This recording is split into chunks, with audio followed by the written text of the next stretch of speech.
ग्राम बलरामपुर, दरगाह, धनवास और गोपालपुर दौलतपुरा में कांग्रेस नेता अशोक त्यागी ने किया जनसंपर्क। ग्रामीणों की समस्याएं सुनी और बीजेपी की जनविरोधी नीतियों के बारे में बताया। ज्ञात हो कि पार्टी के आदेशानुसार सोनलटेरी विधानसभा में जन जन तक पहुंचकर अशोक त्यागी कांग्रेस की जन हितैषी योजनाओं के बारे में तथा बीजेपी की जन विरोधी योजनाओं के बारे में बता रहे हैं। दौलतपुरा में कांग्रेस नेता ने कहा कि किस प्रकार बीजेपी योजनाओं के प्रचार प्रसार के लिए सरकारी पैसे का दुरुपयोग कर रही है। उनका कहना था कि सारी जनहितैषी योजनाओं को कांग्रेस की सरकार के समय लाया गया था, लेकिन बीजेपी झूठा प्रचार प्रसार कर सारी योजनाओं को अपना बताने में लगी है। उन्होंने बताया कि बीजेपी ने हाल ही में मुफ्त अनाज के नाम पर 75 रुपये का थैला बांट दिया और अपने लोगों को लाभ दिया। इसके प्रचार प्रसार के लिए कंपनियों को बकाया थैले के ऑर्डर दिए गए। उन्होंने बताया कि जब किसान समर्थन मूल्य के अनाज को बेचता है तो किसानों को बारदाने के लाले पड़ जाते हैं। मोदी जी ने जब थैले बांटे तो एक व्यक्ति को थैले मिल गए, प्रचार प्रसार सामग्री कम नहीं पड़ी। उन्होंने बताया कि मध्य प्रदेश में जब कांग्रेस की सरकार थी, दिग्विजय सिंह जी ने गरीबों को पट्टे बांटे थे। उसके पीछे किसी भी प्रकार की दुर्भावना नहीं थी, बल्कि गरीबों को मुख्यधारा से जोड़ना उनका मुख्य उद्देश्य था। सभी वरिष्ठ जो बुजुर्ग हैं उन्हें मेरा प्रणाम और हम उम्र साथियों को साथियों, आज हालात 70 साल की आज़ादी के बाद ऐसा लग रहा है कि एक बार दोबारा इनकलाब जिंदाबाद का नारा बुलंद करना पड़ेगा। सब कुछ अच्छा चल रहा था 2014 में। जरूर कांग्रेस के लोगों से कुछ कमी रही होगी, तो देश की जनता ने परिवर्तन किया और परिवर्तन होना भी चाहिए। एक जैसा चलते चलते माहौल खराब हो जाते हैं। फिर जनता ने सजा दी, कांग्रेस को उसकी गलतियों का एहसास हुआ, जबकि कांग्रेस ने गलती कभी नहीं की, देश हित में ही काम करती रही। कांग्रेस असल में कोई राजनीतिक दल नहीं था। कांग्रेस के नाम से एक संगठन आज़ादी के पहले बना और उस संगठन को कांग्रेस नाम दिया और उस संगठन ने अंग्रेजों के खिलाफ आवाज़ उठाई, संघर्ष किया और देश को आज़ादी दी।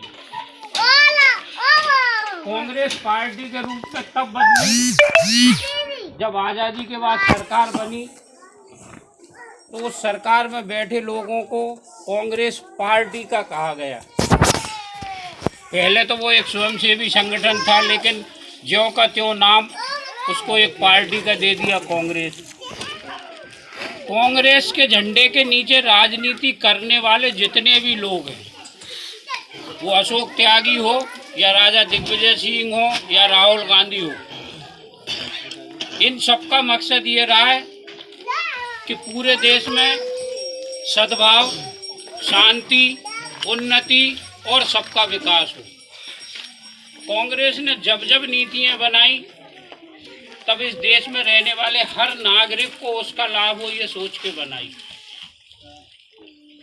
कुछ फैसले लोगों को लगे गलत हो गए, जैसे मध्य प्रदेश में राजा साहब की सरकार थी, जब दूसरी बार उनकी सरकार थी, जो अमूमन आरोप लगाया जाता है राजा साहब पे, पट्टे वितरण की एक प्रक्रिया हुई। कांग्रेस और कांग्रेस के नेताओं की उसके पीछे कोई दुर्भावना नहीं थी।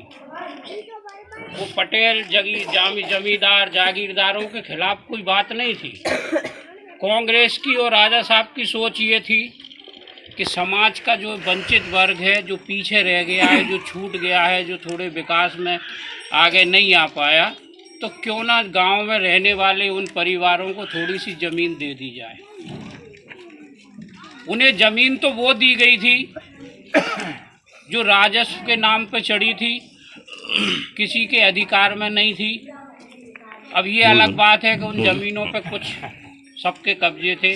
मेरे रकबे में भी कई बीघा राजस्व की दबी है। अब जब पट्टे बटे तो ये तो समझ में आई नहीं कि ये खेत त्यागी जी ने दबा रखी है, ये जमीन अपने खेत में। उस काम के पीछे मंशा बहुत अच्छी थी हरिजन वर्ग को, वो भी हमारे ही अंग हैं, हमारे साथ रह रहे हैं, और वो पट्टे दिए, उसमें कहीं कुछ गड़बड़ हुई, कुछ ना कुछ कमी बेसी रही होगी, और वो राजा साहब की सरकार को मध्य प्रदेश की जनता ने हटा दिया। कुछ ये भी रहा कि भाजपा के लोगों ने बड़े लुभावने नारे दिए, राम मंदिर का सपना दिखाया, अच्छे दिन के सपने दिखाए। खैर वो सरकार बदल गई, पर ना तो अच्छे दिन आए और ना आम आदमी का विकास हुआ। कांग्रेस की जो विचारधारा है, आज यहाँ भाजपा की बुराई या अन्य दलों की बुराई या इनकी सरकार की नाकामियां गिनने का सवाल नहीं है। आज हम सब परिवार के लोग हैं, तो एक सवाल उठता है कि हम कांग्रेस के साथ क्यों चलें। कांग्रेस के साथ चलना इसलिए ज़रूरी है कि ना तो कांग्रेस जात पात वाली बात करती, ना कांग्रेस ऊंच नीच की बात करती। कांग्रेस इस देश के हर उस नागरिक की बात करती है जो इस देश में जन्मा है। यहाँ ना तो हिंदू मुस्लिम होता, ना पंडित जी और अन्य समाजों का कोई नाम लिया जाता। वहाँ तो एक होता है कि कांग्रेस ही है और एक तिरंगे के नीचे है। और जो व्यक्ति अपने गांव, अपनी समाज, अपने शहर और अपने देश से प्रेम करता होगा, निश्चित वो कांग्रेस के साथ चलना पसंद करेगा, क्योंकि यहाँ कोई भेदभाव नहीं है, यहाँ सबको लेके चलने की भावना है। वसुदेव कुटुंबकम, जो पंचतंत्र की बात है, जो इस देश की जड़ों में समाहित है, जो अनादिकाल से इस भारतवर्ष की ताकत रही है, कांग्रेस उसी को लेकर चलती है। जात पात धर्म इनके आधार पर कांग्रेस नहीं चलती।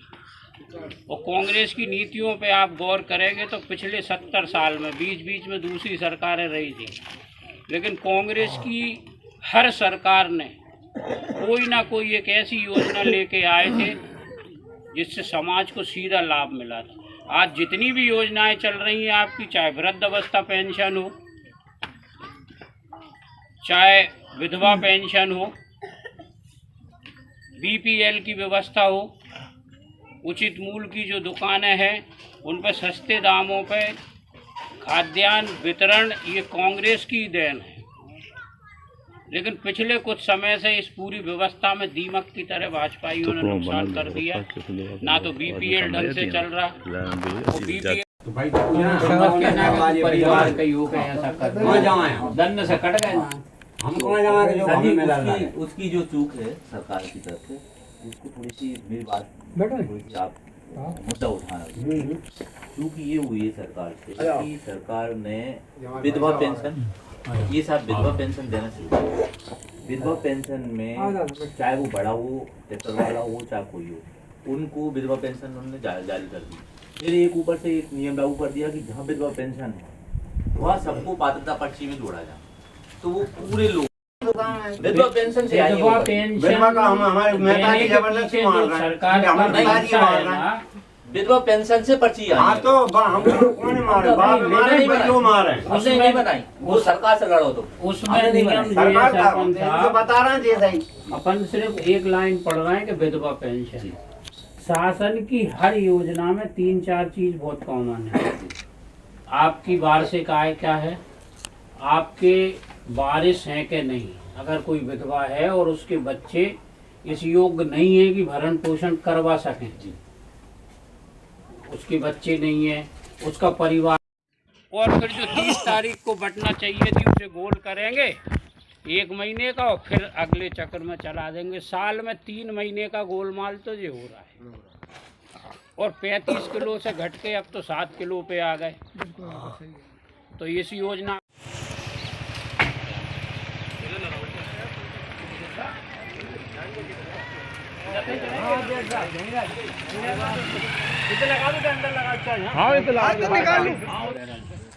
तो खरीद 100 में आए। और सबसे बुरी तो जाएगा जो हमारे पड़ोसी देशों में तेल जा रहा है, वो हम भारत से जाता है। नेपाल, बांग्लादेश, भूटान, म्यांमार, जो आसपास के जो देश हैं, वहाँ आज भी 35 रुपये लीटर जा रहा है अपने यहाँ से। बस यहीं की जनता है लगे हैं धोबे। अब रही कसर थी तो कपड़ा पे भी 1 तारीख से 12%। अरे पूरे देश के कपड़ा व्यापारियों ने हड़ताल करी है। वो रोज शाम को आधा घंटे दुकानों की लाइट बंद करेंगे, ये कर रहे हैं। रोज शाम को पूरा बाजार में अंधेरा। बस खाओ जी बढ़िया युवन लागे तो विरोध कैसे जताए दुकान? बढ़िया युवन लागे जो यो वो तो वे ब्लैक आउट करके विरोध कर रहे हैं सरकार। कपड़ा व्यापारी अभी 5% था, 12 हो रहा है। 12 हो रहा हो तो जो कपड़ा 100 रुपया की बुस्सट थी वही 112 की तो होगी। 12 होगा ही। तो वे अब आज की स्थिति में किसान सड़कों पे है। 800 मरे जब जाके वो किसान कानून वापस ले। सोने चांदी वाले हड़ताल पूरे देश में कर चुके। GST लगी। कपड़ा, मास्टर हड़ताल पे, डॉक्टर हड़ताल पे, छात्र जो नौकरी मांग रहे हैं वे हड़ताल पे। पूरा देश ही तो हड़ताल पे है। अगर उनके कान पे जू नहीं रहेंगे। कल एक और नया कानून उन्होंने बना दिया कि मतदाता सूची से आधार कार्ड को लिंक करो। अब जा में कितनी दिक्कत होगी। शहरी क्षेत्र का तो जुड़वा लेगा आदमी, ग्रामीण क्षेत्र पता जो लगेगा कि 100 में से 80 के नाम जुड़ पाए, गाँव में 20 के नाम वोट ही नहीं होगी। तो वो आधार कार्ड से लिंक नहीं। आधार कार्ड से लिंक हो गया। जो मान लो आपने भड़ियों के लाने नक्शा बना के दे दो घर को चोर, आपकी सारी जानकारी आधार पे आपका मोबाइल नंबर है वो वहाँ डायल करेंगे तो वहाँ सब खुल जाएगी उनके सामने। तो वे कहीं से फ़ोन से ही घुटकी दबाने लगेंगे कि अगर BJP हार गई तो निपटा देंगे। पूरे विरोध के बाद दोनों सदनों में विरोध करा कांग्रेस ने, लेकिन उनने बिल पास करके कल कानून उनकी सरकार कब हटेगी नहीं। लेकिन प्रजातंत्र में एक ही फायदा है तो तू कितना ही ताकतवर हो जा बेटा। 5 साल में जिस दिन हमारे दरवाजे पाओ ना बाद में तो धोंगे कि तबीयत मस्त हो जाए। लेकिन अगर अब चूक करी तो ये मान लेना प्रजातंत्र नाम का शब्द खत्म हो गया। ना फिर तुम्हारी वोट की ताकत है ना सपोर्ट की, फिर वो सरकार हो जाएगी अंधी। और ये काम 6 तारीख को वो कर चुके। अगर एक सांसद गौर से न सुने राष्ट्रपति की संविधान की प्रस्तावना बोलता है राष्ट्रपति हर सत्र के पहले, उसमें लिखा है समाजवादी गणतांत्रिक गणराज्य की स्थापना की जा रही है।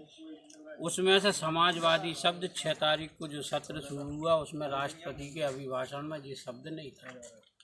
गणतांत्रिक गणराज्य की मथुरा की आ जाओ बेटा अपन रोक लेंगे। काशी की दुर्गति आप सुन लोगे तो 82 मंदिर तोड़े हैं। कॉरिडोर बनाने की जगह चौड़ी करी है, उसमें 286 शिव मंदिर तोड़े गए हैं। और उन मंदिरों नहीं तो इंतजार कर रहा है कांग्रेस जाके लाना प्रत्याशी तो 50 चेहरे बदल सकते हैं। तो अपन को कांग्रेस को ताकत देंगे तो सबको मिलेगी। एक अकेले लाने हो गए फिर नहीं हुआ तो गड़बड़ हो जाएगी। तुम्हें ताकत देंगे तुम त्याग लड़िए और का जो ही हो ये वो तिरंगा ही ना। तो तिरंगा है ताकत देंगे हमें तो जा कहने तिरंगा है तो सब कुछ है। चेहरे तो फिर बहुत सारे आगे पीछे हो जाए।